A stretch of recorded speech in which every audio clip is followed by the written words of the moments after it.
What's up, people? We are here. The Retro Gamers. Larry here. And Anthony here. Episode 60. Yeah, we're getting into our golden years. We are. I'm already feeling the aches and pains. Wait, nope, that's just me in real life. No, well, I was just gonna say that's me every day. So what's going on, Ant? How you been? Yeah, about like that. Good, excellent. Any other natural disasters or anything by your way? Because over on this side, we're getting up here on Long Island. We're getting closer and closer, get hitting with something. Oh yeah, there's no question about it. You're gonna get slammed sooner or later. Although the latest tracking of Hurricane Jose is it's doing like loops in the Atlantic. Jose's drunk. They don't know what it's gonna do. Yeah, Jose's completely drunk. They don't know what's gonna happen with that one. So I wish you the best of luck. Honestly, well, we got Lee. Nothing going on over here except my sister. I don't know if it was a week or a week and a half ago. Just like sends me a random text out of nowhere saying, watch out for the tsunami. And I wrote back to her and I said, what tsunami? I'm like, Florida's the one getting hit with a hurricane. But there was another hurricane in Mexico, and I think there was an earthquake in Mexico. There was an earthquake in Mexico. I'm sorry. There was an earthquake in Mexico. So I don't know where the tsunami warning came from because I didn't hear anything about that anywhere in LA. I feel like going to be a yeah, no, I feel like it would have been South California, like Southern California, because I think the I am earthquake... in Southern California. No, I mean, how far are you from San Diego? Like 2.5 hours. Oh, really? Yeah. Why do I thought LA was like central? Unless I'm thinking of South Central LA. yeah, that's probably what you're thinking. Should get hit with a tsunami. Yeah, so no, nothing like that at all.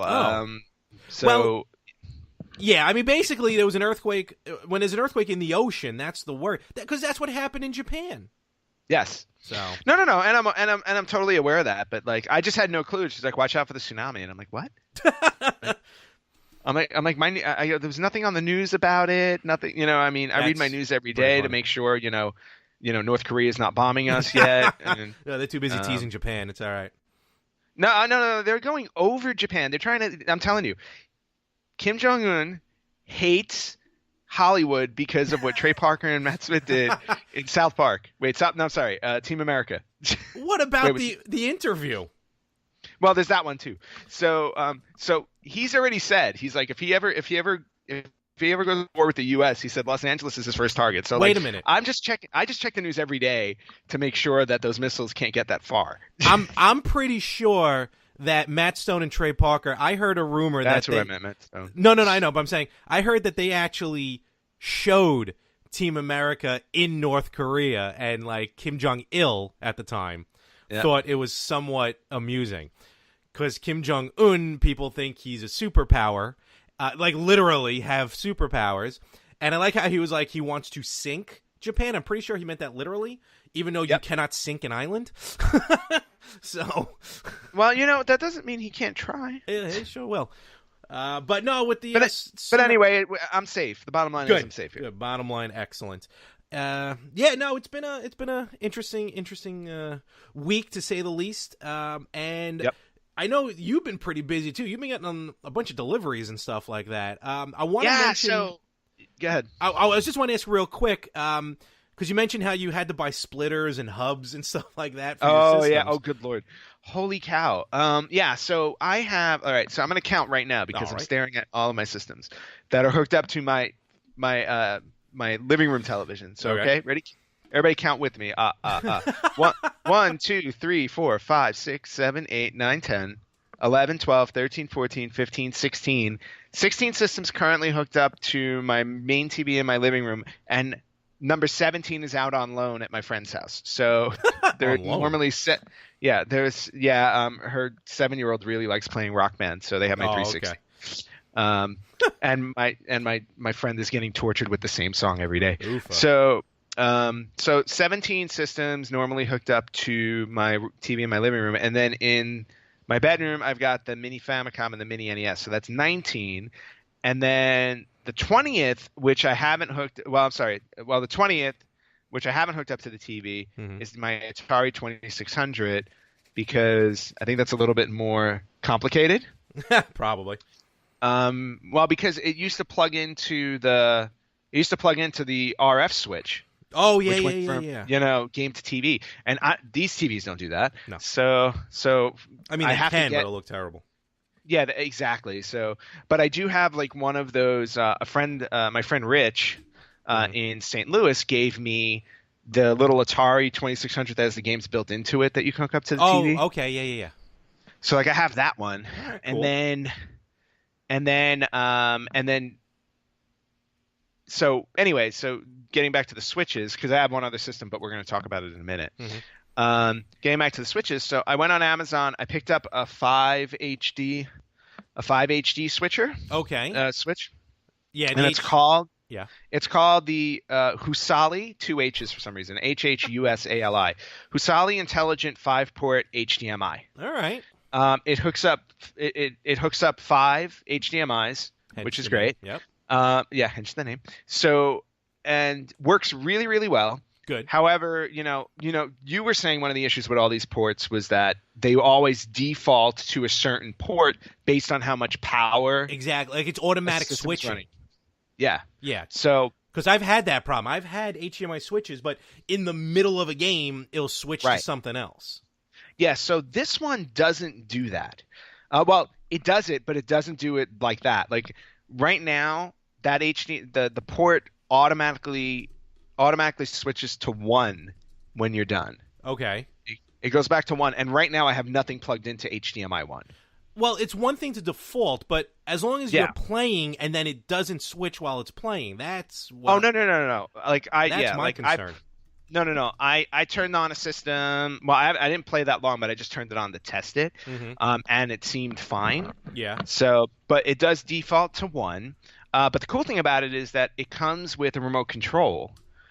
Oh. So you don't have to get up and physically change it. Not that I'm advocating being lazy, but I'm just saying it's like you don't have to get up and switch it manually. You can just use the remote to pick which port you want to run. Okay. And it works. So far so good. I'll give you a better review once I actually sit down and play a game for like a good half hour to an hour. Fair enough. And let you know if it switches. And then the other one that I got, which I'm really, really happy with, is the Panlong 8-way AV switch RCA switcher, because all of the everything from Wii and earlier is AV only. Okay. So I got that 8 switch, and that it's just an analog. You just you press which one you want. But the funny thing about it is works great. However, once I used it, I realized very quickly I have more than 8 systems. Oops. With AV. So I had an old AV switcher with a 4 port. So now I've got 7 hooked up to the 8 port, and then for the 8th port it attaches to my other 4 ports so I can hook up the other systems. So basically I'm trying to do the math. Hold on, I'm getting a headache. All right. So at the end of the day, I have 11. Okay. I have 11 systems hooked up via AV. Okay. And then the lone system that's not hooked up in either of those ways is my Genesis Sega CD combo, because I can't find the AV switches on them. Oh, all right. Well, the Sega CD only has an S video. Oh yeah, that's right. Sega CD has S video. Now the Genesis that I have, I think is version 2. And I have a feeling that if there's an AV hookup on it, it's on the side that's hooked into the Sega CD, so I can't get to it. Probably, yeah. So that one's the only one hooked up through the RF, not the RF switch, but when you plug it into the antenna. Yeah, RF switch. Yeah, RF switch. Okay, yeah. So it's still hooked up to the RF switch. But anyway, bottom line is I've got every system plugged in, every system functional.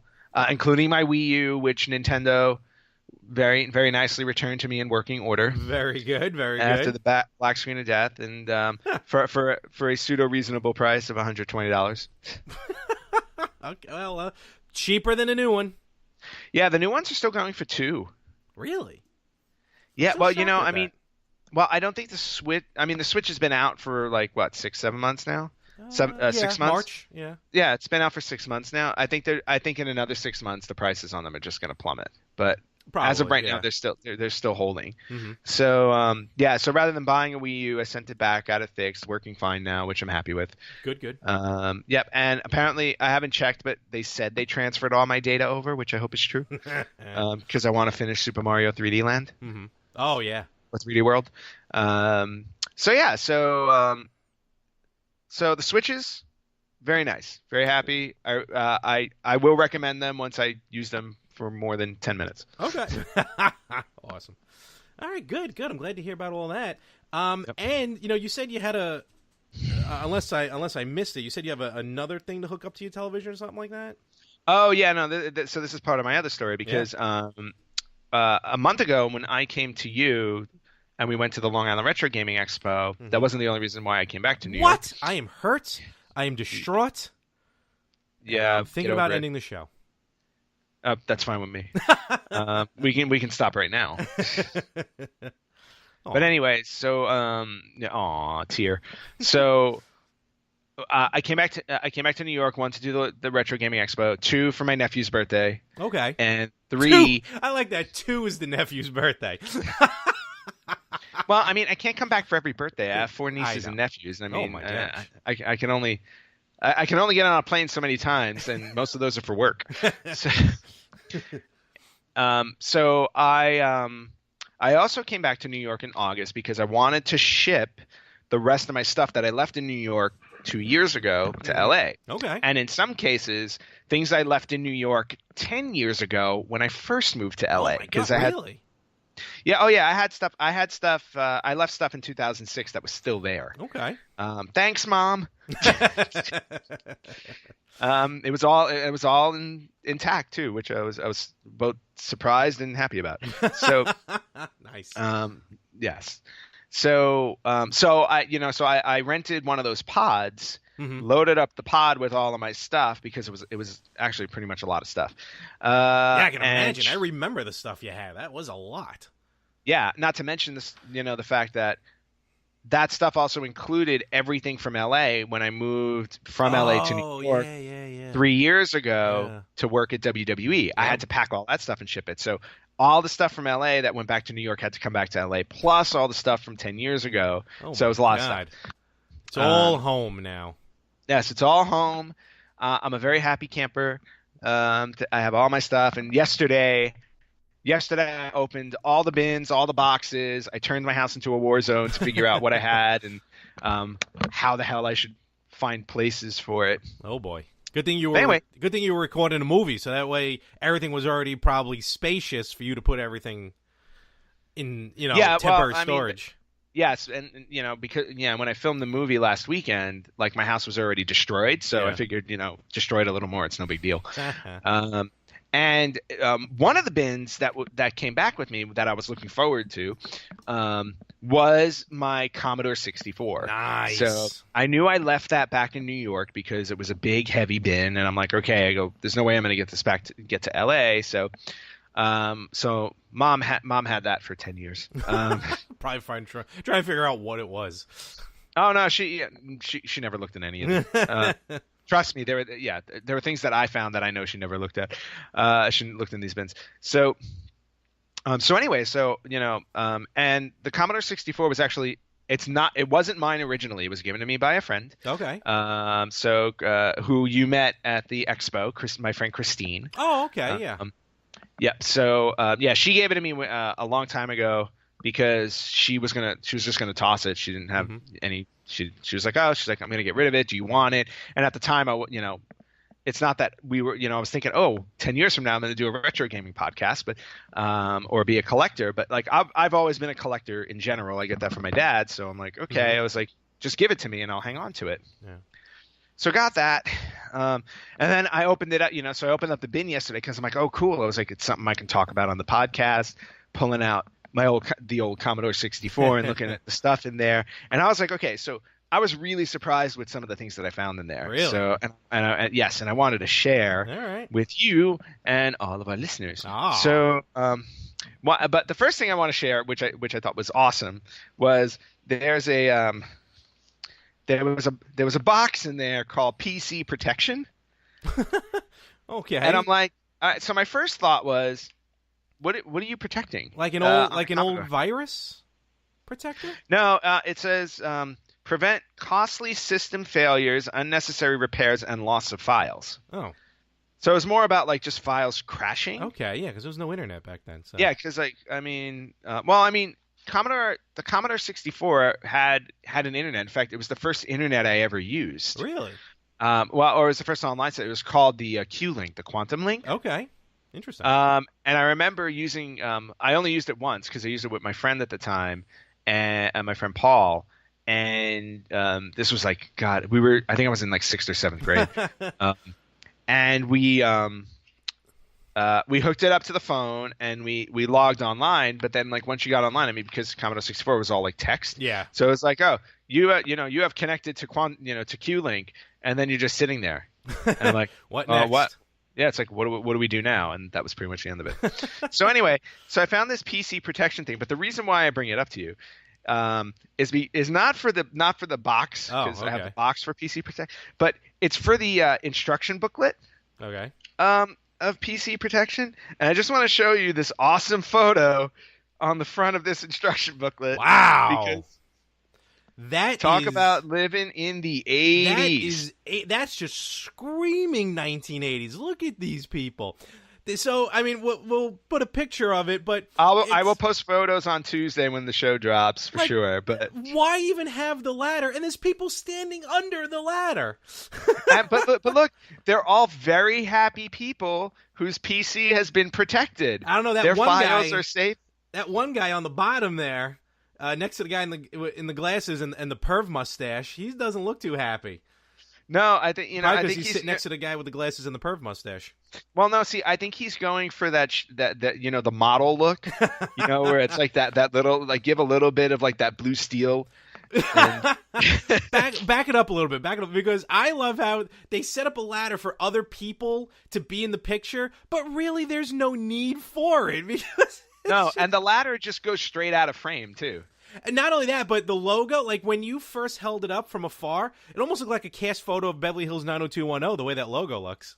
Well, I think the one that creeps me out the most is the guy in the middle who looks like he could be a replica of Pennywise the Clown if you just put some face makeup on him. Oh my God. he's like, hello, where are your children? That is so anyway. Funny. Yeah, so that was the highlight of this box. There's no question about it. I can throw the box out. I just want to keep that booklet. Yeah, right? No, totally. Okay, so other cool things that I found in there, and I'm just gonna run through a few discs that I found just to talk about like some really cool games. Folks, here's what happened. Way back in the day, we have to educate. What was called floppy disk. Look at that, floppy disks, and the name is very literal. It was a disk, D-I-S-K. That was floppy. It was 5 1/4 inch. They were. These were 5 1/4 inch. Not and then there were the small hard ones that were later on. But I mean, these like you put in like that's what it sounded like loading in, and it was working. Remember, it was load star comma 8 comma 1. Wow, there you go. That's how you loaded. So anyway, I mean, I'm not kidding you. I found like hundreds of games, and some of them, and some of the discs. The labels on them have fallen off because of age. Yeah. So there are a bunch of like I have to do like I'm considering like maybe one day. I always have a list of things that I want to do for the retro gamers, but literally set up a camera. And just live stream mystery disc reveals. Yes, you have. It's like the mystery Commodore meat 64. cans. Yes, no, exactly. So this needs to be done. Okay. I'm gonna have to do that. We will. But anyway, so. Just to give you an idea on some of the games that I found. And this is Commodore 64, remember? Yes. Okay? Keep this in mind. Commodore 64. Punch-Out and Punch-Out 2. Really? Yeah. Wow. So that was awesome. That's nuts. Mr. Do. Okay. All righty. What was that other one on that one? The other one on that one was Night Mission Pinball. Oh, Night Mission. Okay. Defender and Mario Brothers. Wow, look at that. Oh, and I forgot they were two-sided. I forgot these floppies were two-sided. Floppies were two-sided. Yes. You'll like this one. Mario Brothers 2. Whoa. There's your load icon. You wrote it down. I didn't write it down. These are mine. Oh, okay. And then there are some like I'm just trying to flip through some really. Okay, so there was one on here for Goonies. Oh wow. I wonder, are they the Famicom versions? I don't know. I need to again. I will find out when we when I do the loading stream. Yeah. Super Sprint, which I loved. War Games, based on the movie with Matthew Broderick. Oh, okay. Because they made an actual game out of it. You also had Infiltrator. I think I may have had Infiltrator. I never had Infiltrator. Okay, here's one I had no idea existed, but apparently there was a Rocky Horror Picture Show game. Really? Wow. I gotta look it up. Huh. And here's one I'm sure you're gonna. I'll definitely have to stream this one so you can see it because I've never heard of it. But Rock and Wrestling. Oh my God! Yes. Yeah. Yeah. Why does that sound familiar? Oh, well, internet, help me. Hulk Hogan's Rock and Wrestling. I don't think it was that Rock and Wrestling, but no, I know, but I'm just saying, is that why it's familiar? Oh, maybe. Holy cow! Okay, please tell me you have high rollers in there. I haven't seen it, but it may be there. And that was the one I used to play all the time too. I loved high rollers. Now, how about this? Now we've been talking about the latest version of this game on our Xbox One that we get to play together in multiplayer. But here is the original Friday the 13th for Commodore 64. Wow, that is pretty sweet. I remember playing this game at my cousin's house, and I was like maybe 6 or 7, and it used to scare the crap out of me. Anyway, also Dragon's Lair. Okay. And the default arcade games. Now, here's a cool one, and this is the original copy, because the other thing to know about Commodore 64 games is that it was very easy to copy a game if somebody else owned it. You can just do a disc copy, and that was it. I think you needed 2 drives. Right. Yeah. No, I think it would just copy to the hard drive it had, the little hard drive it had, and then it was like a copy paste thing. Okay. So we had that, and then there were the original games, which actually came with like actual labels and stuff. So I found those are the legal ones. ABC Monday Night Football. Oh my God! Yep. Look at that. Nice. Yep. Very nice. And then, Blades of Steel. This is the one that you sent me. Yeah, you sent me that yesterday, and I didn't even know that came out. Wow. The box is here too. Oh wait, is that the PC box? This is the Commodore 64 box for Blades of Steel. That's what I meant. Yeah, Commodore 64. Holy cow. Flip it over. Let me see the back. Are there screenshots on the back? Yep. It looks nothing like the NES. So look at that. Wow. Yeah, completely different game. The characters are all different colors and whatnot, which is really cool. So I'm looking forward to playing this. But in the Blades of Steel box, I also found a Blade of Steel. No. An advertisement for Konami's new computer game, Secure Terminal Boredom. I used to love getting those advertisements. You remember these? Wait, are these all for the Commodore 64? These are all for the Commodore 64. Look at that. I mean, it's your Castlevania, Life Force, Contra, Double Dribble. Look at what's that? What is that one? Boot Camp? I don't remember that one. Russian Attack and Boot Camp. I don't remember Boot Camp either. Huh. And then you had Jackal, Ajax, Ninja Turtles, and Metal Gear on the other side. But I forgot that these games were all released for the Commodore 64. Yeah, because on top of the NES. All the boxes, short of probably Contra, the boxes look like the NES boxes. I had no idea those were released. And it's, on a fun side note, the name of my, yes, I am in a fantasy hockey league, are the Blades of Steel.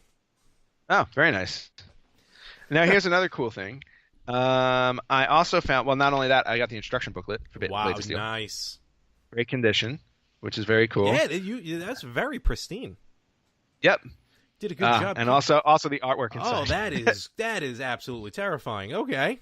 Absolutely terrifying. Okay, so then that's just some of the stuff. Then I don't know if there's anything in here, but I think somewhere in my collection I have the Predator game. Oh, wow. This is the player's guide, and look, it has the old Toys R Us price tag on it. Sweet. Oh, only if it had the tag as well. Remember the tags you had to bring up? Yes. That'd be cool. I do. I wish I had one of those. Now we get into full boxes that I found. All right, and we will post these on our Instagram, _retro gamers, and of course on Facebook.com/retro gamers podcast. Yep. So first we have Warp Speed. Now Warp Speed was a cartridge that you plugged into the Commodore to make it faster. To make it run faster. Yep. How much See, look at these people enjoying themselves. Cinemaware. Who's watching a movie on a Commodore 64? I don't know, stupid people. But anyway, oh look, I'm glad I opened this. I found more labels for the discs. Yeah, those were a commodity back then. Well, now challenge accepted. Now that I have labels, I can go through all the mystery stuff. Oh, yeah, it's very true. Oh, and I got a Cinemaware treasure ticket that just fell on the floor. Probably $1 million winner. Oh, did I win? Does it say how much memory it boosted the Commodore 64 by? I'll tell you in a second. Let's see. All right, so Warp Speed, introducing the indispensable accelerator cartridge for your C64 or C128. Only Warp Speed transforms Commodores into fast, user-friendly computers with 36 built-in features that will excite both casual and advanced users. Yeah, baby. Okay, loads up to 10 times faster, saves up to 10 times faster, formats 10 times faster, loads 10 times faster, so that way you have a half a day to load up some of your games. Exactly. Oh, this is interesting. Supports Epic's fast load command structure. Now, Epic's games were like the summer games and winter games, stuff like that. So apparently they must have run really slow. So anyway, that's Warp Speed. That's Warp Speed. It doesn't give any data information on it? It gives a ton of information. I just didn't want to go through it all. No. I was just curious, like, what's considered faster? Like, how many? No, it doesn't say that. Okay, all right. Because I feel it just gives a list. It just gives a list of all the functions. All right, yeah, because I feel like I sneeze faster than what that can boot up a Commodore 64. Yeah. So that's Warp Speed. Okay. And then now here's another awesome one that I found, and it's Jordan versus Bird 1-on-1. Oh, I used to love that basketball game. Yeah. Actually on Genesis. So they had it for the Commodore 64, and here what did you do? You never played these games. Look at all the pristineness of these boxes. Yep. Instruction booklet, right there. Images. Yeah, that is clearly not gameplay, but yeah. I've got the warranty. Call the number. See what it is. There it is. And the disc. God, you could probably sell that for a good amount of money. Yeah, I mean it's in great condition. It really is. You never touched any of these games. You just bought stuff and never used it, did you? That's basically it. So here's another game that your dad would love. Oh. So The War in Europe, 1939 to 1945, Storm Across Europe. Nice. Okay. All right. So Shocked the fate 1939, the fate of Europe is in your hands. Oh boy. Goodbye Europe. So Butch, I wish you the best of luck. But here's the cool thing about Storm. Funny how Storm dominant he was in those type of games. Okay, first off, here's the booklet, which is really thick for a video game booklet. Hold it sideways. Oh, yeah. I see what you're talking about. Yep. Yeah. Pretty thick, because if you look in the back, there's maps. Games like these, it's all instructions, like how to do it. Oh my God. You had to memorize basically all of the commands that you needed in order to play the game. Now, wait, and then on top of that, 7 pages of commands. Right, and then on top of that, they gave you your map in the game so you can follow along. I'm pretty sure that looked like San Andreas. No, it's got the Black Sea, so I don't think it is. It's also got the Persian Gulf. Ooh, all right. So, but yeah, Storm Across Europe. The Blitzkrieg that Hitler unleashed in 1939 swept across Europe like a terrible storm that raged for 6 years. That's the hottest game, folks. That's right. Get your kids for Christmas a game with Hitler. Yay, Hitler. All right, moving on. So, sorry. We do not condone Hitler. No, we do not. No, zero. We condone him zero. Absolutely zero. All right, moving on to Empire, War Game of the Century. Ooh. Another one that's got the full box. Yep. And it's got the there's a hidden disc in here. Oh, really? What'd you find? Got Empire disc, and I found another disc. Oh, okay. I also found. Speed. Holy crap! All right, I thought the other book was thick. Oh, that is what? This is a 61-page manual. For a manual, that is ridiculous. Oh my god. Okay, never playing this. I had books in school that weren't that big. Yep, so never playing that one. Moving on to another game called Road Wars. Oh, that looks fun. Which looks really cool. It kind of looks like Road Warrior, like a Mad Max thing. And the artwork actually is kind of cool. Look at that. Trifolds. That's weird. Yeah, trifold. Nice. This is the instruction book, nice and thin, like it should like be. One page, yeah. It's like one page, perfect. But just really, really cool. I may have only had like 8 games for the Commodore 64. I don't remember. Yeah, it looks like it runs like Mad Max. Look, it's like racing. Oh yeah, that's cool. Oh, very good. And then last but not least, I'm showing this one because I found it in here. It's called Atlantis: The Desperate Battle for Earth, but it's sealed. Ooh, whoa! Never been opened. Wow, $31 at the time. Well, $31 at the time. On sale. Wait. For $31 at the time. Language machine. That's a weird sticker on the back. Oh yeah, I know. This is yeah. Oh, what I also love too is that this is for the Commodore, but it says on the back, screenshots from Atari ST version. So do not play on your Commodore. In other words, it may not look like that.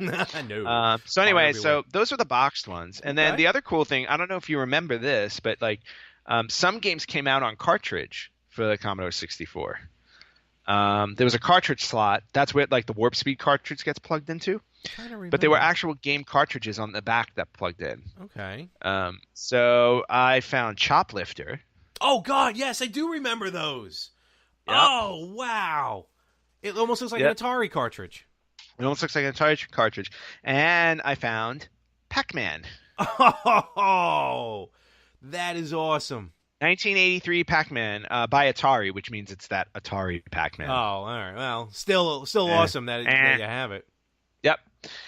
Yes, I know. Shame on Atari for that game. But speaking of Atari, as I continue to talk about my New York discoveries, so I take all of the games out. Oh, and by the way, that's just a handful of games. Like I have like at least a couple hundred other floppies. Well, at least when you come across high rollers, maybe 100, 150 more. What? Oh my God! So when you come across high rollers, let me know. I will. Trust me, I will let you know. I'll be very happy if I do. In fact, I could have sworn I have high rollers. I have high rollers on a CD somewhere to play on Windows. You mentioned that before, yeah. Yeah, I gotta look for that.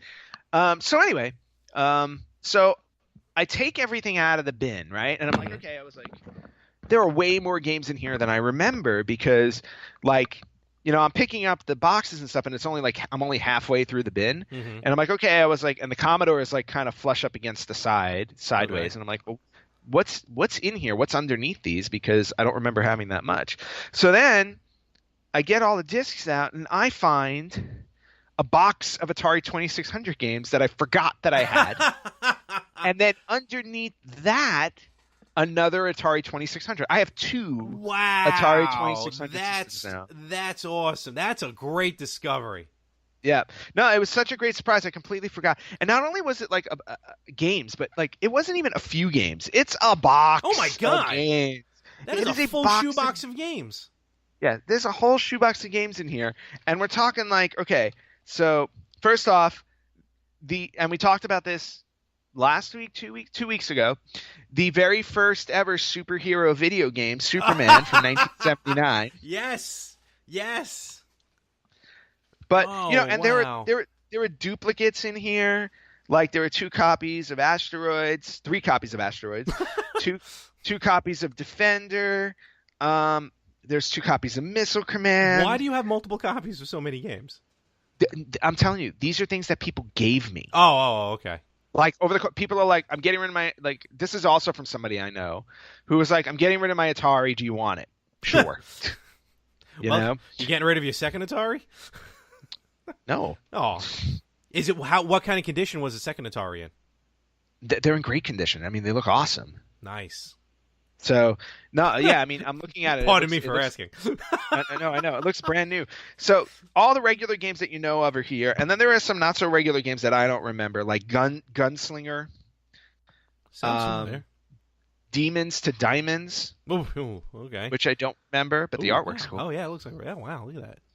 Flag capture. I wonder what you do in that game. Turmoil, which I found the most interesting because it was from 1982, but it was made by 20th Century Fox. Oh, wow. Turmoil. You know, it's funny you mention that because when you were holding up the box, that was the first label that stuck out to me. Yeah, I don't know if there was a movie called Turmoil, but I never heard of 20th Century Fox making a game. Oh, and then I didn't even realize 20th Century Fox was around that long. I thought it was like a subsidiary that came around later. No, 20th Century Fox has been around for like 100 years. Oh, well, never mind. Yeah, and then like Plaque Attack. We're literally trying to save your teeth. Oh, yes. I remember that. There's a game in here called Human Cannonball. Oh, better than Human Centipede. Very true. Slot Machine. Oh, the very original Adventure.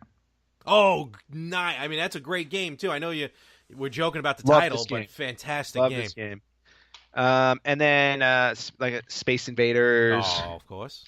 Asteroids. Oh, of course. And then you remember the long cartridges? Oh yeah, I have one of those. Yeah, that's what I thought was when we were talking a few weeks ago, the T cartridge, and I was completely wrong. Yeah, the T cartridge. So I was very happy to find. I used to play this game all the time, Astro Blast. That's the one I got. Yep. Yep. Astro Blast, Armor Ambush, and then my personal favorite, Burger Time. Oh, classic. Absolutely. And then for reasons that are unexplained, and this is where my story ends. The last game that I found in the box, for some odd reason. Now, again, I found Commodore 64, I found Atari 600 stuff. Mm-hmm. Great. I was like, but for some odd reason in this box, I have a Donkey Kong game. Ooh. You know what's funny? I thought it was for ColecoVision for some odd reason, but it does look like a Coleco because it says on top Coleco. It says Coleco on top, but then the cartridge says video game cartridge for use with the Atari Video Computer System and Sears Video Arcade, which I think played Coleco as well. Yep. So I also got the original Donkey Kong. Very nice. For 1981. Boy, what a sweet haul. Yeah, I know. I mean, it was such a welcome surprise. Like I knew about the Commodore. Haul, you've already owned it. Well, yeah, I mean, yeah, right. What a great haul that I already owned, and didn't go through completely. But it was great to see the Commodore stuff. It was even cooler to find the Atari stuff. Mm-hmm. It's just I'm really happy right now because I want to hook up this Commodore 64 and play. Well, I mean, you're not going to hook it up to the TV, can you? Well, the funny thing is, my friend gave me an adapter that goes into the AV. Ooh. So I can, and I brought back from New York a nice small 19-inch flat screen TV. Oh, 19-inch LED. Yep. So it's like I can, just hook it. I'm just gonna hook it up to that and see how it works. Oh man! All right. Well, you done good about 25 to 30 years ago. So very, very good. Yep. No, I'm very, very happy with this haul, and for everybody listening, keep an eye out on our page. You're going to see a lot of Commodore Commodore updates this week. Yeah, no, it's refreshing. It won't be as much Nintendo, so that's yeah. I know we are very Nintendo heavy, and I always forget that Commodore 64 was one of my early loves. I was going to say, based on, I mean, we both really grew up with Nintendo, so we can't help that. But on what you're showing me, yeah, you got to have more stories of gaming besides Nintendo because that is a lot of Commodore. Oh no, yeah, I mean, well, again, like I said, like these came from a friend of mine. Mm-hmm. I don't know what happened to my original Commodore, but the two systems that I did have back then were my NES and my Commodore 64. All right. Oh, and I think Frank will be very happy to hear this. I found a copy in the disc collection of Time Pilot. I remember him saying that was one of his favorite games. Oh yeah. Hey, so Frank's doing pretty good as well. Real quick, I'm going to mention, I was over Frank's house when we were recording for The Better Half, drops every other Wednesday, and he actually has a nice collection of games still in boxes as well. For Commodore? No, not Commodore. I'm just talking about just old game systems. Oh, that's awesome. He says he has an original Master System in box, Ooh. Which was still trying to find, but he had his Dreamcast in box. Oh, that's awesome. He had the Master System converter for the Genesis. Very cool. Again, in box. So yeah, it's just cool when you like come across these things because it's like, especially like all the box stuff, because you're talking about stuff that you're holding on to for like 30 plus years, No, definitely. And also, by the way, I talked to my cousin Michael yesterday. He messaged me on Facebook to let me know that he fished out his Sega Saturn from his parents' house. It's in full working condition, and I will be picking it up Thanksgiving week. Just add. It's officially a compulsion. Good for you. Congratulations. Welcome to the world. Welcome to my world of pop vinyls. Just yours are now video games. Yes, I know. But, thankfully, I think for the most case, video games don't take up as much room as pop vinyls. You may be surprised. Oh, no. I mean, I have quite a few pop vinyls. Here we go. I'm sorry. As you were talking, I was pulling up some of the stuff that from Frank. Genesis, Dreamcast. I mean, again, in box. I'll post these up for Frank as well. Not for Frank, but do it to him. Now, all you need to do is talk him into giving them to you. Yeah, but you know what? He's starting to do like a little. I mean, not as abundant as yours, but he's got a few systems that he's going to want to hook together. I'm like, do not get rid of these at all, because we will put together the Dreamcast, we'll put together the Genesis, and we will make it so your children can go and play with it. I was going to say, if he ever wants to get rid of them, I'll buy them from him. Hey, what about me? Forget you. That's right. I'm not going to have any money. So. Yeah, you're broke. I'm not. Well, you won't be broke for long if you start thinking about selling some of that stuff. Yeah, well, I mean, I have to get to a point to decide, like, at what point do I have no more room? And that point is rapidly approaching. So be on the lookout on all our social media. Anthony will definitely be putting up some photos of his old games, and comment below the photos. Comment on our Facebook page some of the old systems, and we're talking not Nintendo, not Genesis, like a Commodore 64 or whatever other PCs were out at that time, or if people were rocking Apple Macintoshes back then. Let us know what games you used to play, some of your favorite PC games. We got to give some love to the PC. And that's that. All right, so it's time for another edition of Wacky Retro Gaming. Oh, and what is this week's Wacky Retro game, Larry? This week is, because you talk so much about finding your Atari, so for the Atari 2600, we're going to talk about Sneak and Peek.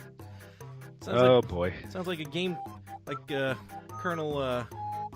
General Custard there. But in any event, Sneak and Peek is nothing like that. Absolutely nothing like that. Basically, it's hide and seek. And on the Atari 2600, you were able to play one versus a computer or a two-player game. If you played the two-player game, how that worked is one person literally closed their eyes while the other player hides somewhere in the game. And then the second player opens their eyes and literally searches for you. That's Sneak and Peek, in essence. Basically, have you ever played this game? I remember playing this game. No, I've never played this game, and I'm starting to question whether this was a wacky retro game or a sucky retro game. Well, it was 1982. I mean, for 82, it's pretty wild.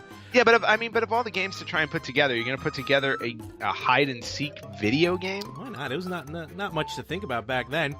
And basically, it took place in a house with 3 rooms and a front yard to hide in. And the 4 locations, it was 5 different places to hide. You could play either fixed, variable hiding locations. The fixed games, you can hide. The hiding was always found in the same place, but variable, you can move the hiding places around. I played against the computer really all the time, because I am a single, only child. And did the computer always win? Probably more often than not. That doesn't surprise me. And there was 2 difficulty levels. Basically, on the tougher setting, the entrance to the hiding place is narrower, so it was a little tough to get in there to find. But so that's a literal sneak and peek for the Atari 2600. You know, listening to this makes me wonder if this is like an early inspiration for the new Friday the 13th game. Wow. It mate, we had to play side by side. But right, I was gonna say the only difference in this one is like when you get found, you don't get murdered. No, well, it depends on what's happening with the person next to you. So that's very true too. Yeah, the fact that you have to like literally the person playing the game has to close their eyes while the other person hides is just it's very awesome on every level. Very 1982. Sneak and peek Atari 2600. That's this week's wacky retro game. All right, so we got this kind of like I don't know, it's not an official segment, but I kind of like what's old is new again. Where a lot of times Virtual Console, a lot of times they'll re-release some old stuff on the new systems. And this past week, Nintendo had their Nintendo Direct, which is very informative. It was like 45 minutes, about 3DS and about the Nintendo Switch. A lot of awesome games coming out for both systems, including... this is just real quick on a side note. I don't know if you saw it. They showed some more gameplay and some more information on Super Mario Odyssey. No, I haven't seen that. And some of the different boards, like an ice world, a sand world, stuff like that. And there was a beach world, and the Nintendo, the internet was flipping out because there's a picture of Mario running around in a bathing suit, like regular boxer bathing suit. Yeah. But he has no shirt on, so we see his nipples, and everyone's flipping out that we can see Mario's nipples. Why is that a problem? Because we've never seen him before. Well, I mean, he's a dude. He's got him. He's from Brooklyn. He's allowed. Yeah, I mean, nothing. I mean, he's a guy. Guys have nipples. It was just what's the big deal? But one of the big news. I'd be more concerned if he didn't have him, because then it's like, what? Oh, what? Mario's deformed. He's like an alien. I'd be concerned if they were showing peaches. So that's a different story. One of the big stories for us that was announced is Nintendo Switch with their. It's not the Virtual Console. We're actually still waiting on the Virtual Console, but Nintendo is going to be releasing starting on September 27th on the Nintendo Switch ports of their original arcade games. Nintendo had a hand, and I'm not talking the Play Choice 10. I'm talking about actual arcade games for Nintendo. That sounds awesome. When we were at... Yep. Go ahead. No, I was going to say, I'm all down for that. When we were at Barcade, when we were recording from Barcade, we had some video, and one of which was the Play Choice 10. Now, Ant, do you remember what the Play Choice 10 is? Yes, I do. Basically, it was Nintendo. There was literally 10 Nintendo games, the exact same games you play here at home, but you were able to play them in the arcade. You had I think 5 minutes per quarter or something like that. You were able to play. Yeah, because I remember in Barcade I was playing Legend of Zelda. Yeah. And I was trying to see how far I can get in 5 or 10 minutes. They were just designed for just quick play. I mean, a lot of arcade games are designed for quick play. But Nintendo had about about 6 or 7 games that were just pure arcade. And one of my favorites is Punch-Out. I remember playing Punch-Out a handful of times. And what I loved about the arcade version is that you actually had how the NES one, you were a miniature character fighting these giant guys, which was super fun. Yep. Yeah, Little Mac. In this one, you were actually kind of a regular sized guy. You were pitted up against them pretty much the same. Mm-hmm. And I do remember Glass Joe was in the Punch-Out arcade game, which was kind of cool. He sure was. And I remember the way the game was. It was because you had to look through your player. So he was a green. How would you describe it? Like a green. Well, yeah, I mean, I forget what they call grid, almost. It's like almost like vector graphics. Yeah, there you go. Yeah, like a vector grid. And I remember it was 2 screens, and you're gonna get the 2 screens on the Nintendo Switch. Now, it's not like a 3DS where it's gonna be on the TV and on the Nintendo Switch because it's one unit. But still, you're gonna get that 2 screens. You played on the bottom screen, and the top screen was actually the stats. And it showed the 2 characters. It showed where you were. It gave I think the time was up there. Time was up there. I think the score was up there.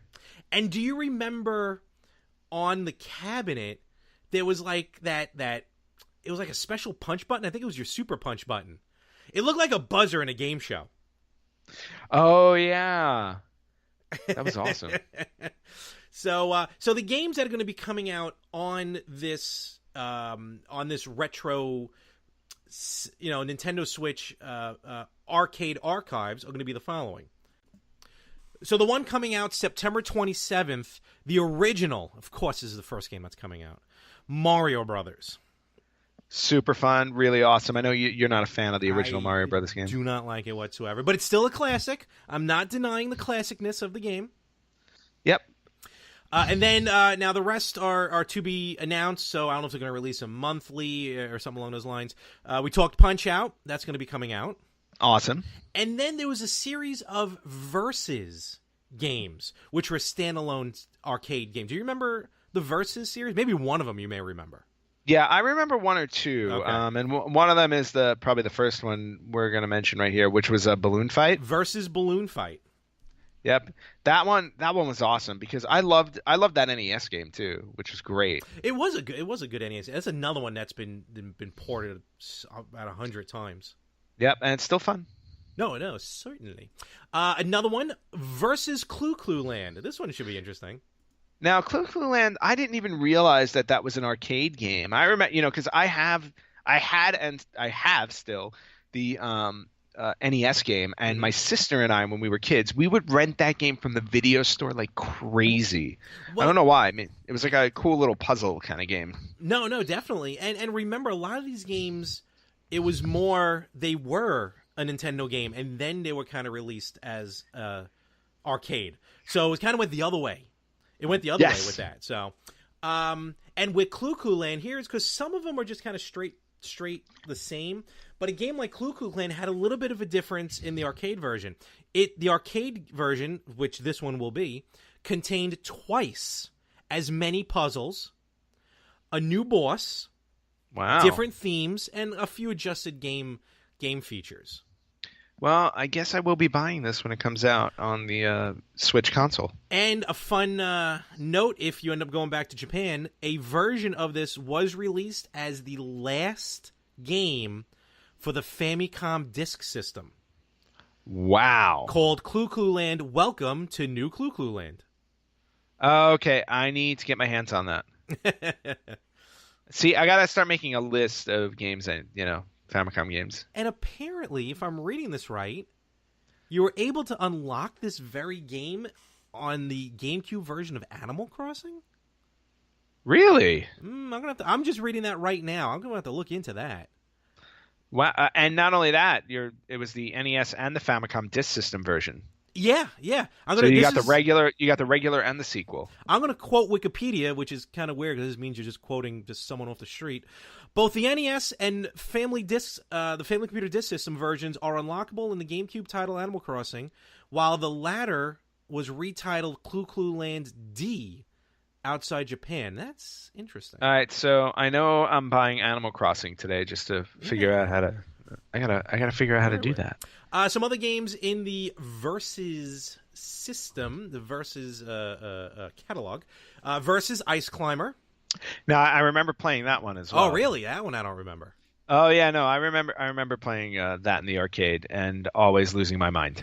There's an animated title screen on the on this version. Stage select menu. Mm-hmm. After you complete each level, 16 additional mountains. Wow. The occasional wind and blizzard effects. Oh, that's fun. I remember those. Those used to drive me crazy. More enemy characters and more bonus multipliers. Okay. That's all in this version. Versus Pinball, which I think is just pretty straightforward. I think really just slightly it's enhanced pinball. graphics. Yeah, what are you going to do? Now, this is the one I remember playing at Buddy's. Again, we're going to be local here. Buddy's over there in Brooklyn. On Flatbush Avenue. Yep. Versus Super Mario Brothers, which is also, unless it's out of rotation, at Barcade in New York City. It is also at the Pinball Hall of Fame in Las Vegas. Yes, you did say that. Yep. And they had that. It was a double cabinet. It was a dual cabinet, I believe. Oh, really? One side was Super Mario Brothers. The other side, I think, was Wild Gunman or Duck Hunt. Oh, cool. I think it was Duck Hunt. That's pretty wild. And on Versus Super Mario Brothers, some enhancements, which makes the game really... This I can't wait to play. Some of the stages are different. That I remember. Some of the early stages, very small tweaks. Apparently, I don't think there's any one-ups in the game. Mm-hmm. Dangerous enemies, narrower platforms. Let's see. This game, the arcade version versus Super Mario Brothers, is exponentially more difficult than the OG Super Mario Brothers that we remember. Yeah, I was gonna say. I mean, arcade versions were always harder because they wanted your quarters. Oh, absolutely. And this I didn't know. A lot of the stages, because the later stages are like completely different versus Super Mario Brothers. A lot of those stages ended up in Super Mario Brothers 2, the Japanese, or what we know as the Lost Levels. The Lost Levels. Yep. Oh, well, that makes sense. I mean, if you've already made them, why not repurpose, right? Yeah, it's pretty cool. Now, I want to circle back for a second. Yeah. To Animal Crossing, because I don't know. Did you ever play Animal Crossing? I owned Animal Crossing, yeah. Okay, so did you know that you can unlock other games in this? Oh yeah, totally. That's why I bought Animal Crossing. I had no idea, because now I need to get Animal Crossing, because I just want to run through the list of the games that you can unlock in Animal Crossing. And they're one player. They're one player versions. Right. So these are apparently obtainable from Nook's Lottery. Yep. Red or you can find them because they're buried by villagers. Yes. And yes, that's right. Oh, I forgot about that. So, Balloon Fight, Clue Clue Land, Donkey Kong Jr. Math, Excite Bike, Golf, Pinball, and Tennis. Yeah. And then on top of that, obtained from the island, whatever that means, Wario's Woods and Baseball. And then obtained from Nintendo giveaways, Soccer, Donkey Kong Jr., Donkey Kong 3, Clue Clue Land D, which is that the Clue Clue Land, and Punch-Out. And then for some odd reason, there's unobtainable without external assistance. So you needed, it looks like you needed an e-reader to get these. And it was the original Mario Brothers and Ice Climber. Mm-hmm. And then Super Mario Brothers was in the game only it was a Japan-only giveaway.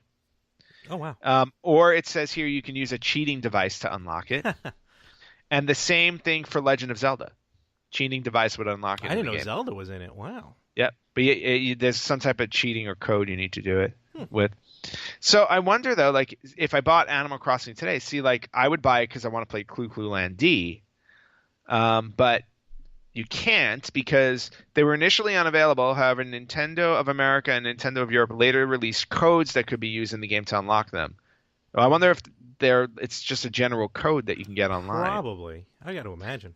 Well, if that's the case, then I'm picking myself up a copy of Animal Crossing.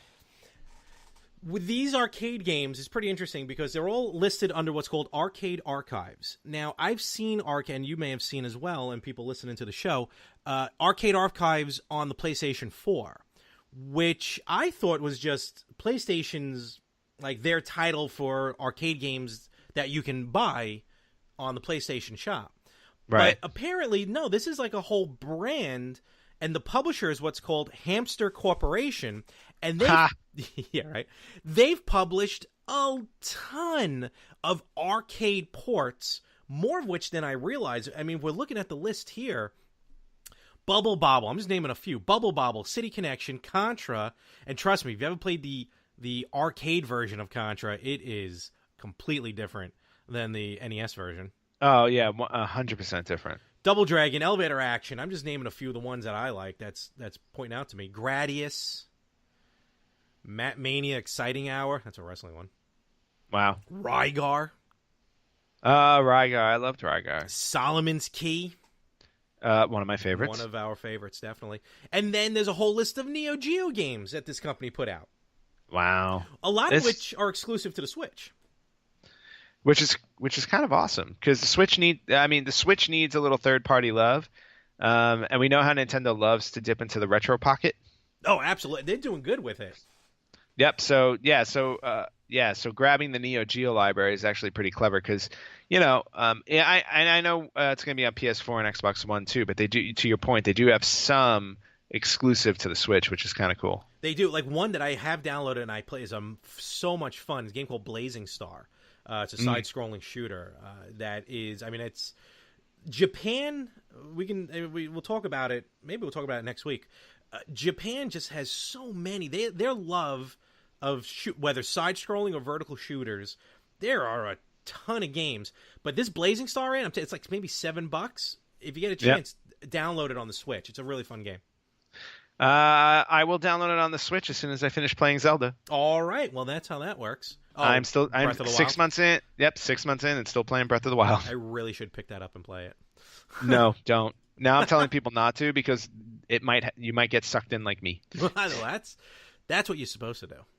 I know, it's amazing. I can't say enough good stuff about it. Well, it's funny, you spend all this money on a brand new system, and I'm looking forward to these arcade ports. But the fact that Nintendo, they remember their past, and these arcade ports, that's a definitely step in the right direction for Nintendo, just to add a little bit of a nuance to the Switch. Yeah, no, I agree with you. I mean, especially like early on, like when normally, especially Nintendo's notorious for not coming out with a lot of games at launch, and we're 6 months into a Switch, and I mean, aside from Super Mario Odyssey, I'm not really looking at any other game that I want to buy. Well, I mean, but there are games available. You got to admit the library is bigger than probably past histories. Yeah, it's definitely bigger than past histories, but like I haven't seen any games, at least for me, that stand out. All right.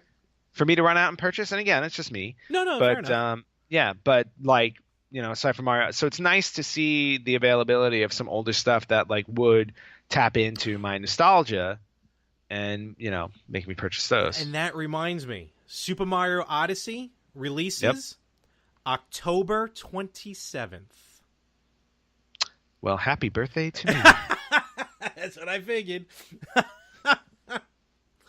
thought it was gonna be a holiday. I was shocked when I saw that release date.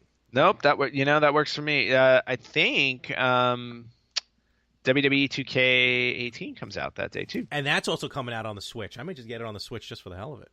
I'm gonna be dropping a lot of money on video games for my birthday. Well, you know what? Just because we're here real quick, just to show the direction that Nintendo's going with the Switch, because you never would have saw these type of games in the past. Doom is coming out on the Switch. Yep. The new Doom, not like in a classic version. Yes, the new one. Wolfenstein 2. Yep. Then they've had like Dark Souls and stuff like that. I saw, I think Resident Evil, a collection of some sort is coming out. Okay. So yeah, no, Nintendo's definitely working in the right direction. But, well, they need to go the mature route if they want to get more gamers. That's the bottom line. You got to get some mature games out there. And the system, the graphics are finally up there where the system can hold the graphics, and the games are fun, and the games are and with the portability of the Switch, like Elder Scroll is now coming out on it. With the portability of the Switch, it really puts these games in a whole new perspective. But the arcade versions, I just cannot wait. I've been waiting for Versus Super Mario Brothers. I maybe played it 3 times my entire life, and I could not play it at Barcade because someone was already playing it, and I had to go to a Chili Peppers concert. Bummer. But I am so waiting for these to be released, and except for Mario Brothers, which I'm very upset at. Well, you're just going to have to make your peace with that and buy it anyway. Namaste. All right, so I want to spread the love a little bit on this episode, since we talked about Commodore, we talked about Atari, we just talked a bit about Nintendo and Neo Geo for some odd reason. Yeah, we're doing good. Yeah, we're covering a lot of ground this week. So this week's cheat of the week, all right, compliments of Sega, which we really haven't talked about much of yet. Mm-hmm. So. This week, we're focusing on Sonic CD. Ooh. Sonic CD is celebrating its 24th anniversary this week. Wow. All right. 24 years ago. And I thought it would be cool to focus on Sonic CD this week. So our cheat of the week for Sonic CD on the Sega CD is how to get the stage select screen. Oh, cool. So... as you know, games like this notoriously did not have a save function. So once you died, it was over. Once you die, you die. Right. And once you used up your continues, it was completely over. So if you wanted to jump back to the board that you died on or left off on, you can use the following code. So at the title screen, you press up, down, down, left, right, B. And if you did that, a stage select screen would come up, and you can choose any stage you want, so you can advance yourself all the way to the end of the game if you wanted to cheat your way to the end. Or you can, be honest like us retro gamers and, play through the game straight through. But if you run out of continues, use the stage select code to pick up where you left off. And that is what, Larry? I was going to say, I've never gotten to the end of the game, so I think I'll be using that code today. Well, there you go. But don't go all the way to the end. Don't be a cheater. Okay, cheaters never prosper, and that is this week's cheat of the week. All right, Ant, what do you got? I mean, we've talked about Atari, Commodore 64. Let's see what we can talk about with Retro Spotlight. What do you got? Well, to follow up on our cheat of the week, and again to celebrate the 24th anniversary of one of the best Sonic the Hedgehog games to ever come out. Agreed. I thought I would do a retro spotlight on Sonic CD for the Sega CD. Let's do it. Yep. So our favorite hedgehog, or the only hedgehog that we know of in video gaming, and the only blue one in existence. This is well, unless you hold one's mouth closed, the Sonic CD is probably, I will say, the best intro song ever. Oh, yes, and I will talk about that. I figured you would. So, this week's Retro Spotlight, Sonic CD, developed by the Sonic Team. That was actually the name of the developers. Yeah, it was. They were called the Sonic Team. Yeah. Developed by the Sonic Team, published by Sega, released on Sega CD September 23rd, 1993. Wow. Okay, I remember that. Yeah. 1993.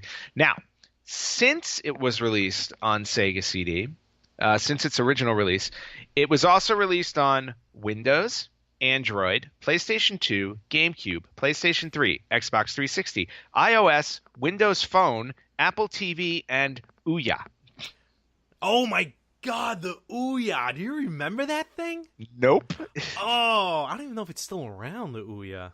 I hope it's not.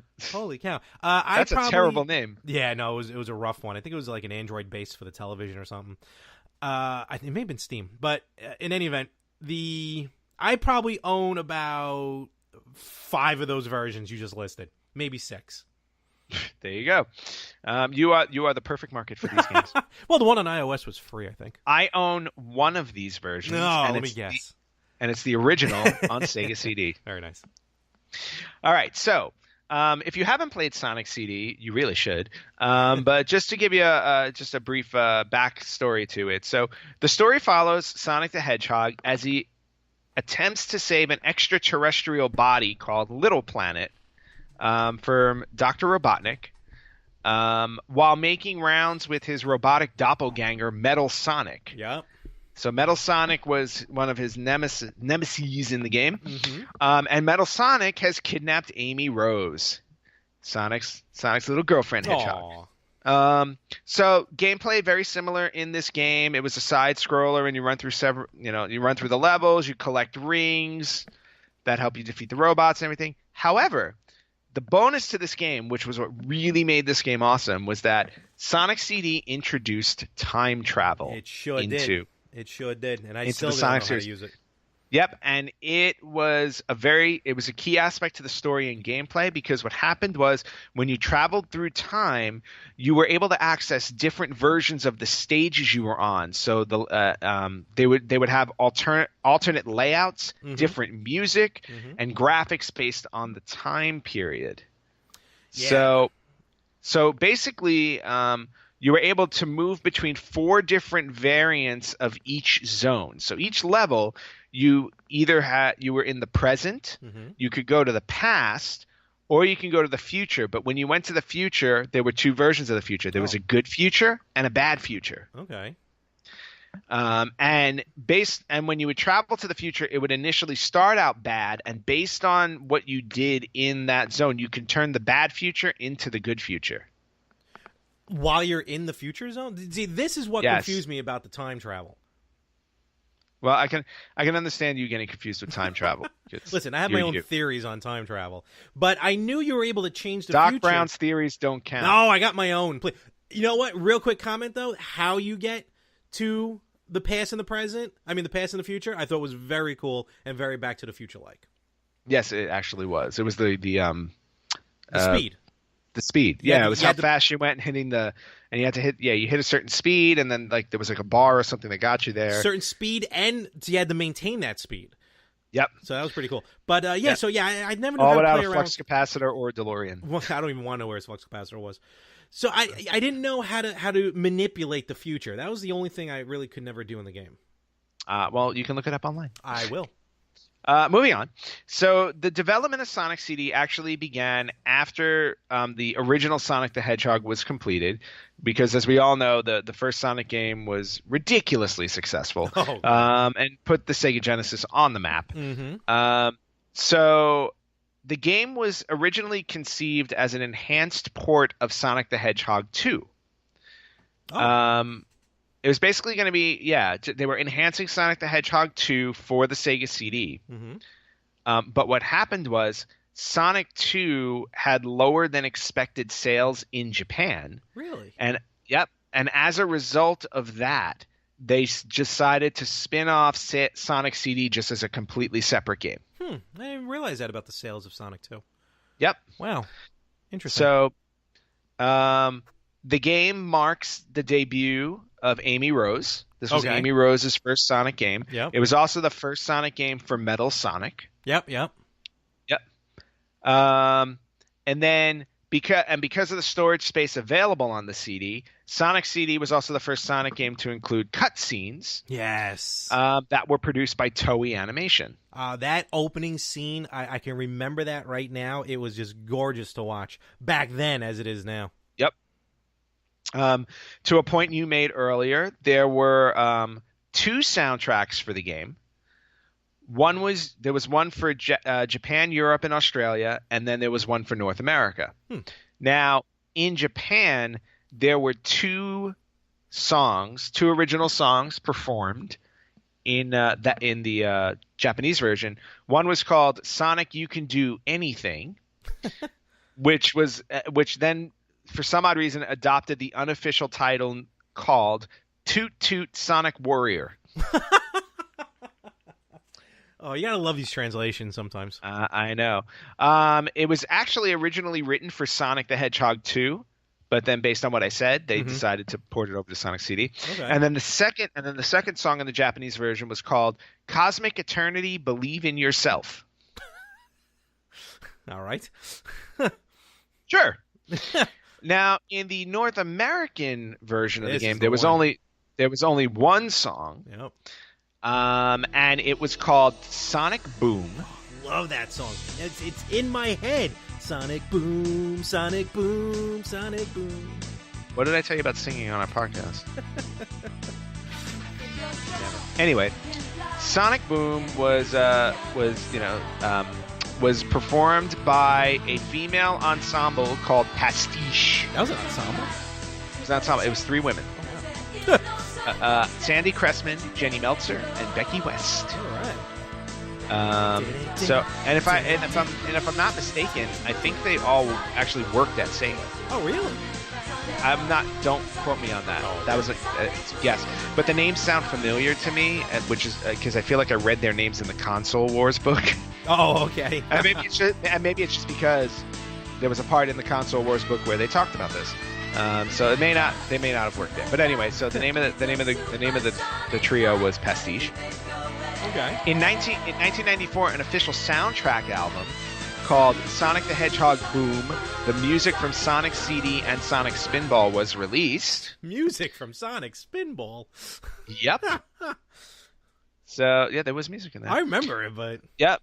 And then Sega ported the Sonic CD game to Microsoft Windows in 1995, making it the first Sonic game ever released on PC. Oh, wow. Yeah, so it didn't take long for them to transfer that over, which was kind of cool. So people who had Windows didn't have to own a Sega CD, which at that time, I think by 95, the Sega CD was already considered a commercial failure. Oh, really? I think so. However, sales for the game... now remember, this is just for the Sega CD, not for any other platform. Okay. But just for the Sega CD alone, it sold 1.5 million copies. Wow. Making it the best-selling game for the Sega CD ever. Oh, absolutely. That is wild. Yeah, especially because, not a lot of people. I mean, if you consider the Sega CD was not a success at all, I don't know how many units of the Sega CD was sold, but I would assume the majority of people who owned the Sega CD had this game. Probably. Reviews for the game, like I said, were pretty much off through the roof. GameSpot, IGN gave it 8.5 out of 10. Electronic Gaming Monthly gave it 92% out of 100%.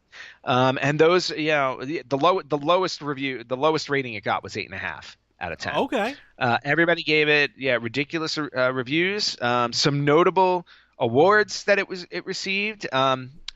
Electronics Gaming Monthly called it the best Sega CD game of 1993. I'll agree with that. I don't know what games it was in competition with, to be honest with you, but it was pretty much a runaway, I would think.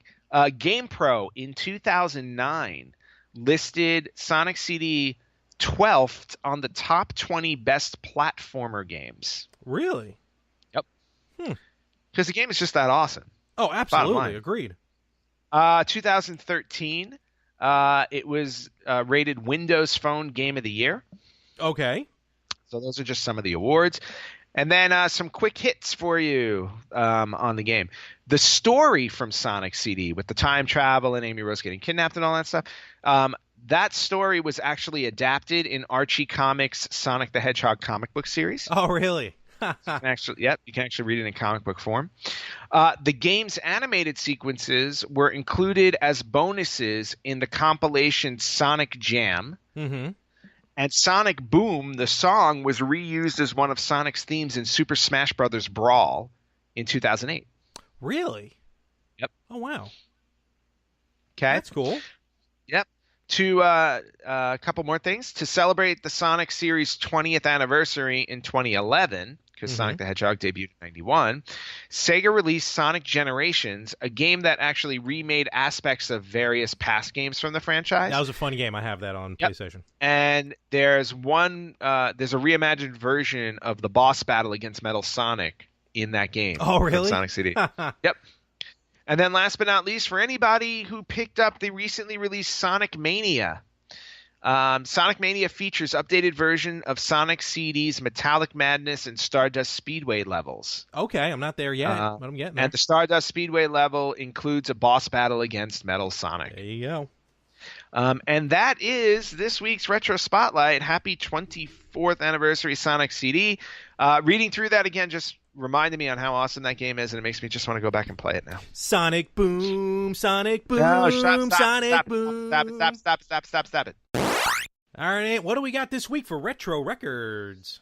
Well, I'm sticking with Sonic CD, man, because I'm just loving this. And by the way, in between segments there, listening to Sonic Boom just reminded me. No, not so much Sonic Boom. Sonic Boom was okay, but listening to Cosmic Eternity, Believe in Yourself, I think just made me sad. That was terrible. Well, that's what they get over in Japan. So anyway, this week's retro record goes to Sonic CD, and I am pointing out the speedrun records for Sonic CD. Speedruns are fun. Yeah, speedruns are fun. So, and sometimes hearing how quickly somebody can finish a game just drives me crazy because I can never finish a game as quick as these speedrunners. The one I know, Super Mario, the original Super Mario Brothers. I don't think anyone's cracked 5 minutes. So. I can't imagine beating that game in 5 minutes. Is there a glitch? No, I guess just what it is. When I watch these speed runs, you always got to be careful. That because of glitches or whatnots. What's the record? Anyway, yeah. I'm going to quote 2 records. Okay. So the first record is on emulator. Okay. And this the current Sonic CD speedrun record. Was made in 2016 by username Worster in Werster in Japan. Okay. 11 minutes, 29 seconds, and 50 milliseconds. Holy cow. Yep. All right, well, that's emulator. That's emulator. Now, for the actual Sega CD game, which I think is a more valid speedrun. Totally. We have the record set in 2015 by Burton, Bertin, of the United States. There you go. USA. USA. 17 minutes, 25 seconds, and 60 milliseconds. Still impressive. Yeah, because you got to remember that's got to include like all of all the breaks in between the words and stuff like that. So yeah, so 17 minutes 25 seconds and 60 milliseconds goes to Burton in the United States for the speedrun record on the actual Sega CD game, and that is this week's Retro Records. And this week in gaming, what do we got, bro? And the tone of Josh means it is this week in gaming. Yeah, what do we got? Yes. If your ears are not bleeding, we want you to listen up for this week in gaming. So, this week in gaming is going to start all the way back in 1983. Oh, okay. So we're going back 34 years. 1983, in the arcade, we had the release of a game called The Tin Star. Okay. I have no idea what that is. Sure. But you know what? It was an arcade. It was an arcade game. So if you played if anybody listening has played the Tin Star, please sound off on our Facebook page and let us know about it. It's the best way to do it. Absolutely. In 1984 on DOS, we got the Caverns of Zoar. Ooh, sounds fancy. It does. And now we're going to get into a lot of Japanese games. For some odd reason, this week was Japan heavy in the 80s and early 90s. Okay. And this one's my personal favorite. In 1985, on the Famicom in Japan, you got a game called Puyan. Puyan. P-O-O-Y-A-N. It's Puyan. fun. It's fun to say as much it is to play. Yes, it is. Although I don't want to say that because this is also the culture that brought us Toilet Kids. So I need to research Puyan before I even consider playing it. Jumping to 1986 on the Famicom system, one of the worst games I ever played, Ghostbusters. Ooh, on the it may be different on the Famicom. Hopefully, I don't know if it's anything like the one I played on the NES. Terrible, just deplorable. Terrible, or the computer version. Yes, computer version equally as bad. Which, by the way, I have on my Commodore 64. That's the one I played. I've owned. Yep, that one, and I remember playing that as a kid too. 1987 on the Sega Master System in Japan, we got Aztec Adventure. Okay. 1988 in Japan on the Sharp X68000. That's it. We got it. We always got to get it in. We got a game called Dragon Spirit. Ooh, that sounds familiar. Yeah, I vaguely remember that game, so I'm pretty sure it was on another system. All right. 1989 for the TurboGrafx CD in Japan. The $1,500 The nowadays? $1,500 TurboGrafx CD that we saw at the Retro Gaming Expo. Altered Beast.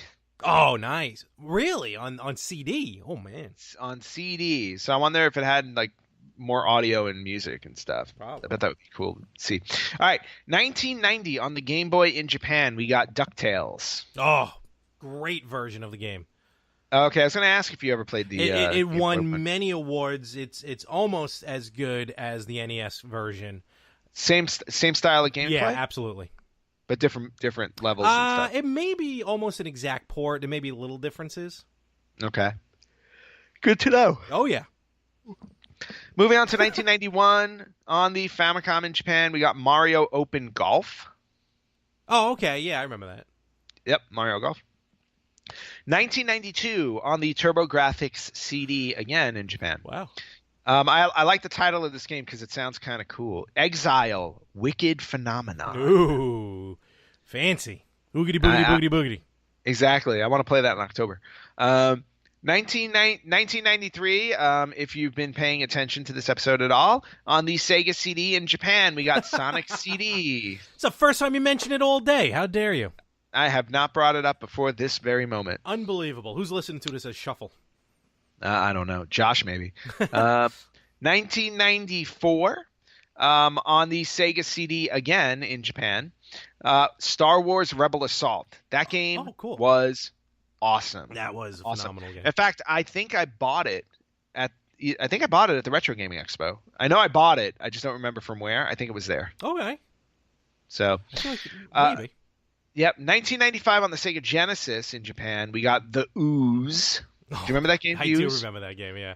It was a weird game. Very much. 1996 on Microsoft Windows. Oh. 3D Ultra Pinball Creep Night. Okay. That speaks for itself. I guess this is the time of year we're gonna start getting a lot of these horror type. Yeah, we're gonna start getting some horror games in now, because Halloween is just around the corner. Yeah. 1997 on the Sega Saturn in Japan, we got the Street Fighter collection. Oh, cool. Yep. Yeah. Very, very awesome. Yep. 1998 on the PlayStation, the original PlayStation, NHL 99. Now, while I was doing This Week in Gaming, I happened to notice that this week in gaming history, a majority of the NHL games get released. It was like that last week, too, when I was doing it, when I was looking everything up. Yeah, so because it's that time of year. It's the beginning of the season. Yeah, I mean, it's preseason for hockey right now. Hockey comes back in early October, so now's the time to buy. Oh, you got your Islanders. My half-season ticket Islander holder card. Or what most people call a waste of money. How dare you? Well, they're the Islanders. Any self-respecting New Yorker loves the Rangers. Well, pretty soon the Islanders are going to be playing street hockey, unfortunately. Yes, I know, from what I heard. So, and you know what? Their talent level fits that perfectly. If they go back to Nassau, I'll still get the tickets. If they go to Queens, it's been fun knowing you. Yep, because nothing good ever comes out of Queens. Not really. I'll leave it there. So 1999 on the N64 and PlayStation, we got WCW Mayhem. Oof. That's a now, tough was one. that wasn't the bad one, was it? Well, there was Backstage Assault that eventually came out, which was terrible because there was no that ring. Was bad. Mayhem what was is up actually, I got Mayhem. Was Mayhem kind of like the arcadey version one? I have Mayhem also. I just haven't played it in a long time. It kind of was, and also I think that was the first one where they tried to incorporate where like you could put codes in, and like for whatever pay-per-view was coming up, you could put the code in and play the pay-per-view on the game. And then they did a Mayhem pay-per-view. I think that was the one where Bret Hart won the WCW title. Nice. Yeah. Well, I know you're not a fan of Bret Hart, but let's move on. And I do have his autograph. Yeah, well, which makes no sense whatsoever. It was a gift. Moving on to 2000 on the PlayStation, Tony Hawk's Pro Skater 2. Oh, sweet. I like that. I like that one better than the first one. Yeah. No, that was the best one, and it was even better on Dreamcast. I thought it was better on N64. That's one I had. Oh, no. That was probably the worst one of the three. We will agree to disagree. No, we will agree that you're wrong. 2001 on the PlayStation, Spider-Man 2, Enter Electro. Oh, okay. All right. Not as good as the first one, but still good. Nope, not agreed. 2002 on the PlayStation 2, one of my favorite games on the PS2, Kingdom Hearts. Oh, God, yes. Love that game. Great game from the makers of... Continue that. Yeah, from the makers of Final Fantasy. Fantastic. Yep. I'm still working on Chain of Memories. I got to the 100 Acre Woods in the first one, and then that was like the last time I played the game. No, it's definitely worth playing through, and I still have to play through Kingdom Hearts 2 before 3 comes out. Well, I have like 1.5 and 2.7 and 3.479 or whatever it was called. So I got those remix versions. Yeah, I don't have the remix versions, and I probably should get it since they're on the next-gen consoles and they look better. Oh, they just came out on PS4. That's right. Yeah, they just came out on PS4. I got them on PS3. Yeah, I'm going to get them on I don't have a PS3. Oh, yeah, that's right. That's one of my missing consoles. But story for another day. 2003 on the Xbox, Dino Crisis 3. Okay. And then 2004 on Xbox, PlayStation 2, and Windows, Star Wars Battlefront. Oh, nice! And the new one just came out recently. So. Yeah, that was a start of a huge franchise for a game. Yeah, Battlefront's wild. Yeah. Yep, Battlefront's awesome. 2005, Xbox, PlayStation 2, GameCube, and Windows in honor of Superhero September. Okay. We had Spider-Man 2, and now we have X-Men Legends 2, Rise of Apocalypse. I played X-Men Legends. I never played X-Men Legends 2.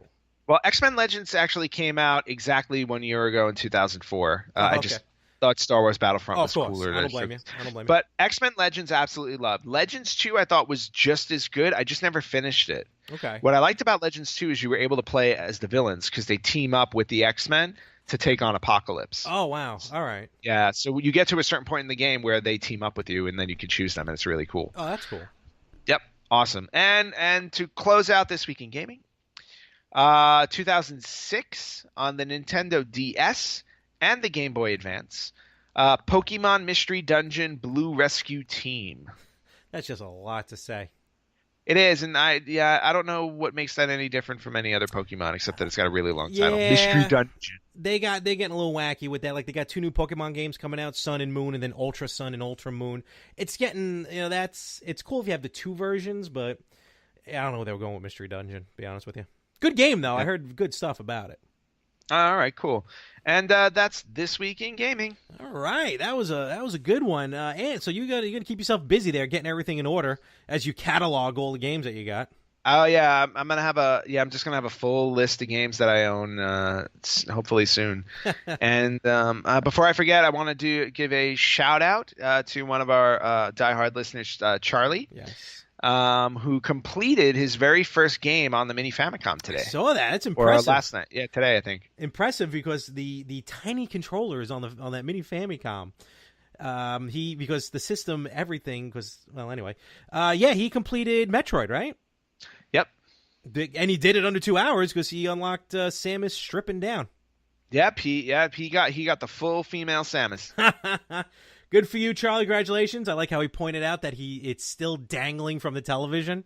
So yes, that is not so good to hear, Charlie.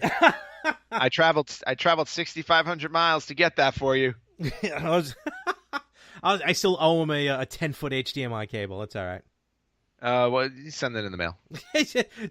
Send me your address, Charlie. I'll send it to you. So but it was awesome. Congratulations on completing that. It's fun when you complete that first game. Like it happened with me with Super C. It's like 1 down, 29 more to go. But his is going to be tough because he's got some games in Japanese. Oh, and as a quick preview for my retro game for this week. That's right. My live this stream. Week. Yeah, because it's Superhero September and it's my turn. All right. I will not reveal which superhero game I am playing. You and Josh. Me, I'm up front. I'm like, this is what I'm playing. No, I know. I will not reveal what superhero game I'm playing. However, what I will reveal is I will attempt to defeat the game in my live stream. All right. I'm looking forward to that one. Yep. Tune in, folks. Facebook.com/RetroGamersPodcast. Oh, and by the way, I'll probably be doing that on Tuesday instead of Wednesday. Son of a gun. So you're doing it today? Yes, I'm sorry. I will be doing it today because, as you know, we are live. So when you listen to this early enough, you can, or if you're late enough, you can watch it later. Right. So later, yeah. So on Tuesday, I will be live streaming my game because Wednesdays don't work for me. No, that's good because I got to record another show Wednesday anyway. Because as you know, I'm a podcast aficionado now. And yes, you are. And I'll be recording Wednesday. Actually, I'm doing I'll cross a crossover plug of a crossover. Ooh, very meta. That's very Inception, confusing. I guess. Actually, not meta. We are recording. Myself and Frank are actually recording a version of Victims and Villains. For October, we're doing a special. We're taking over Victims and Villains for October because Josh is going to be at Comic-Con. Nice. And we are going to be recording, so that should be interesting and fun. I think I agree. You guys have fun with that. We're going to. So, but that's going to be good because sometimes when we broadcast live on Wednesdays, I'm usually recording with Frank, and then I can't watch, or I do try and watch, and he calls me out while we record. Nice. So I did Batman. Josh Batman on NES last week. Josh played Catwoman. Oof, he's picking some tough ones to play. Yes, he is. And he played Swamp Thing because who was it? The creator of Swamp Thing passed away. Yes, the creator. Yes, he did. And it's funny when I was listening to Victim Villains, I never really read Swamp Thing, but it sounds like a really interesting comic. It was actually a very good comic. I only read a handful of them, but I remember enjoying them. Yeah. So you got it this week, and then the fourth Wednesday will be Brandon from the PS Midnight Cast. So like you said, this September superheroes. Superhero September. There you go. Superhero September. Anthony's alliterations. So check it out. And Ant, do you have anything else coming up? Anything you want to plug or whatnot? No, I'm looking forward to sleeping. Maybe. Okay. All right. If you want to catch Anthony, you can see him sleeping. No. I don't want anybody seeing me sleeping. That's just creepy. There's a reason why my curtains are always drawn in my house. No red balloons. No. But I do want to see it again. That is my goal for this week. You have to wait 27 years for the sequel. Thankfully, no. 2019. All right. So Ant's just going to be chilling. Oh no, I'm not going to be chilling. I'm sorry. I'm going to be in Orlando this week. Oh my gosh! All right. Duty calls.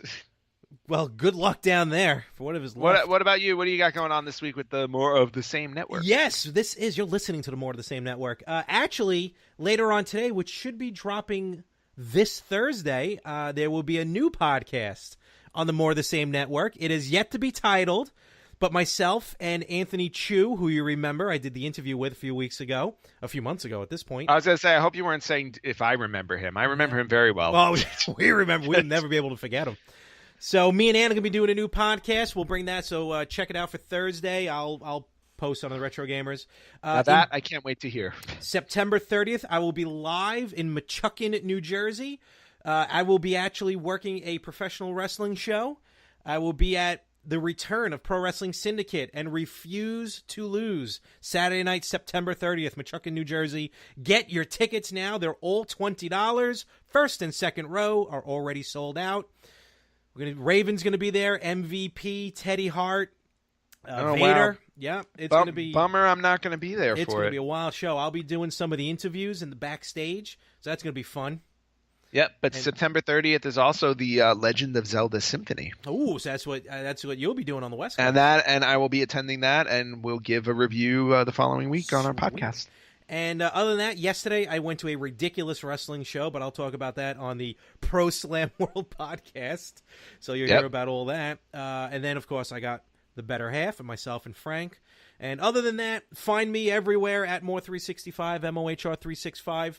More importantly, find what is and will always be the crown jewel podcast of the More of the Same Network.